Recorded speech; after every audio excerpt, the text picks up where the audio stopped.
Hi everyone, and welcome back to another Healthy You, Healthy Earth. In the last couple Healthy You, Healthy Earths, I brought up a word used with animal professionals and probably parents when working with their animals and or children. And that word was consequences.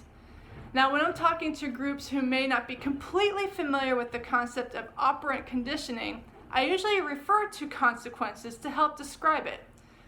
Operant conditioning is the process of learning by associating a consequence with a certain behavior. Now, depending on whether the animal or you likes the response to the behavior, it will likely determine whether you repeat that behavior or not. If it's something the animal likes, they may do what you ask them to do in the future. But if something they don't like, the animal may work hard to avoid doing that behavior and thus experiencing an unenjoyable response. And in psychology and animal behavior, these concepts are referred to as reinforcement and punishment. Now, reinforcement encourages behavior, punishment discourages it. Now, I wish it were really that simple, but things do get a little bit complicated past this idea. Because there are two types of reinforcement and there are two types of punishment. There is positive and negative reinforcement and positive and negative punishment. And this is where things can get a little confusing because in this context, those words don't mean good or bad. It reminds me of a lot of Stoic wisdom in this regard and the emphasis that life is actually empty of meaning. Events are neither good nor bad. It depends on how we interpret them.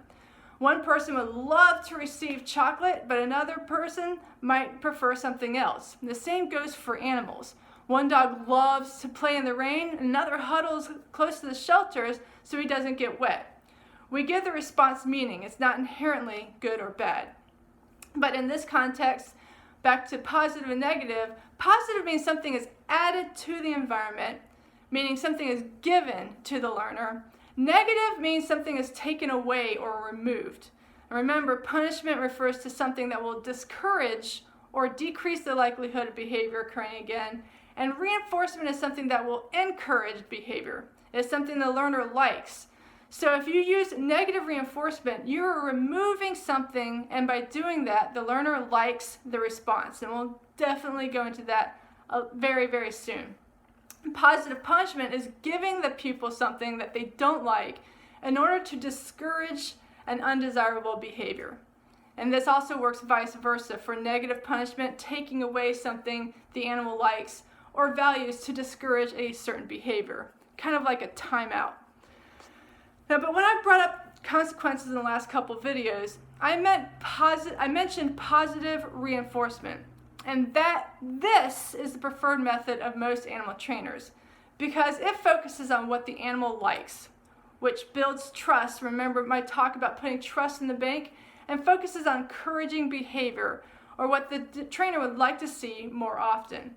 Now we'll go more in depth about each consequence and explain a little more clearly why positive reinforcement reigns supreme. But for today, think about what habits you'd like to improve or develop.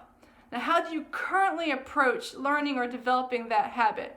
Do you punish your unhealthy habits or reinforce the ones you want? It's an important distinction which can help you eat clean, live green, and most importantly, train positive.